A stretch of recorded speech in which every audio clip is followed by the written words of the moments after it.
На програмі сьогодні маємо шану вітати єпископа Емірата Василя Лостена зі США, який на 92-му році життя є, мабуть, одним із найстарших наших українських церковних провідників.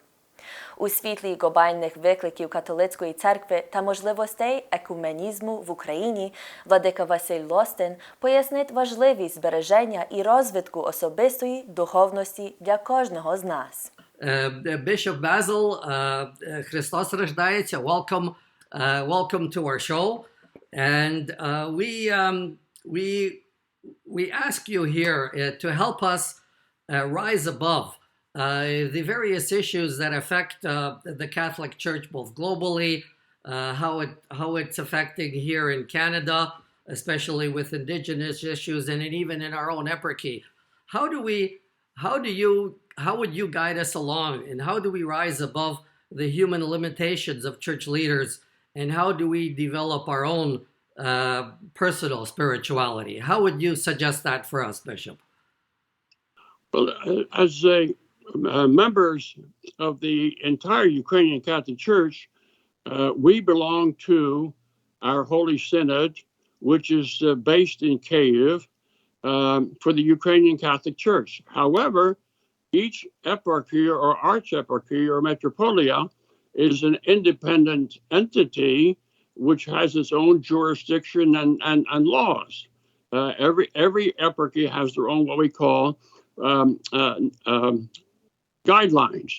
So therefore, that's more or less the essence of belonging to a particular eparchy. Each Ukrainian Catholic is a member of his particular eparchy. Does that make any sense to you? Yes, it does. And since you're mentioning that, I would like maybe get back to the issue of the Patriarchate that you mentioned.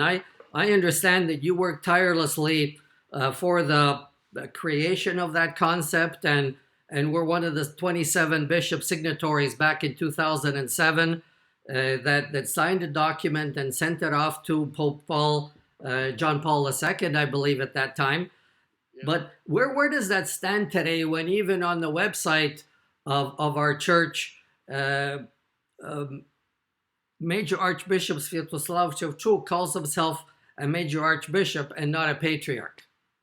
Well, he is juridically he's the Major Archbishop of the Ukrainian Catholic Church in Ukraine, but his jurisdiction, of course, is the Kyivsky Metropolia. Now, why do we not call him a patriarch? We do.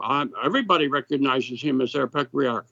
The whole idea behind the Patriarchate is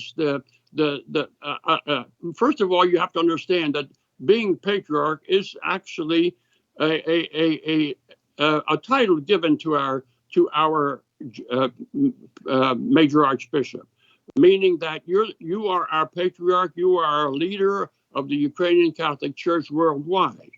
However, you have to understand that he too is under the rules and regulations of the Synod, and we do have our own legal status. You know what I mean? And in that sense, that's what gives him his title. Now, does he have jurisdiction over the entire Ukrainian Catholic Church? No. He is Major Archbishop of Kyiv, Halych. So therefore, his jurisdiction is only Kyiv and Halych, you know. And of course, as our patriarch, we recognize him as our moral authority. The supreme authority in the Catholic Church would be, I gather, the Pope. Oh, definitely, because we all come under Peter. No matter what diocese or eparchy, Peter is our leader. And Bishop Losten, we're sort of anticipating the visit of the Pope in Ukraine, incidentally in Canada also. And the Pope has met with our Synod back in 2019, just most recently has had an audience. Our Major Archbishop Sviatoslav Shevchuk was in Rome. But the Pope has also been meeting with Ilarion of the Russian Orthodox Church. Some people don't even accept that church as a legitimate church. Why would the Pope be meeting with the Russian Orthodox Church?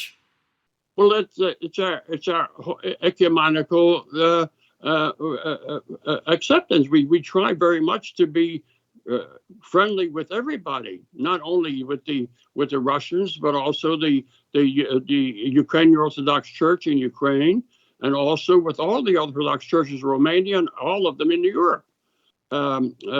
It's a matter of a social gathering in which we try to do things together, not only religiously, but also socially and economically. But we're all aware that the Russian Orthodox Church is basically an arm of the Russian government. Today we have Russian armies all over the borders of Ukraine.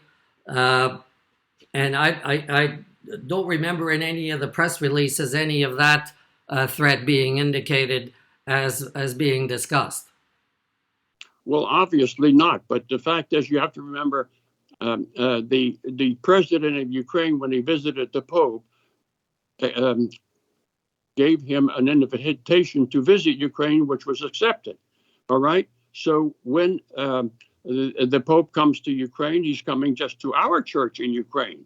And you were very prominent in the ecumenical movement here in North America. You started the annual Holodomor commemoration at St. Patrick's Cathedral in New York, and you insisted that our Ukrainian Orthodox hierarchy be included in that.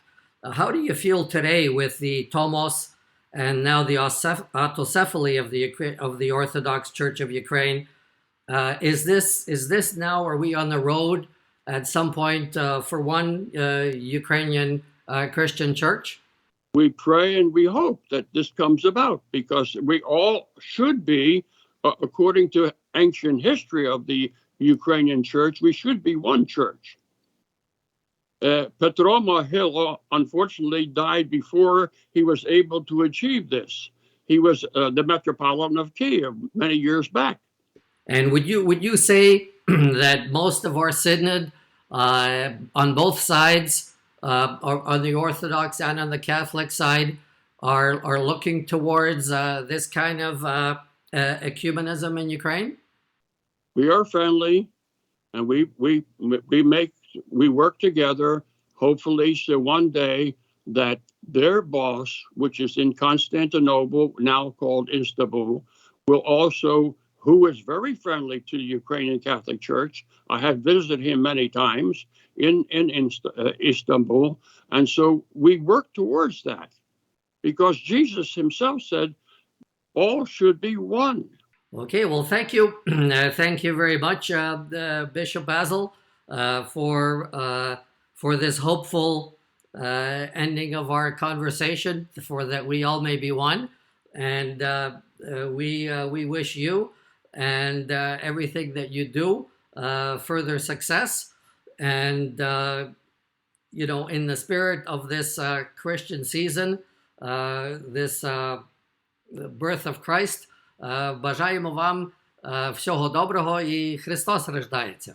Slavim Yeho, and I would like to conclude and say thank you very much for this opportunity to be able to speak with you and to encourage our Ukrainian people worldwide to Patriarchat маємо і Patriarcha маємо.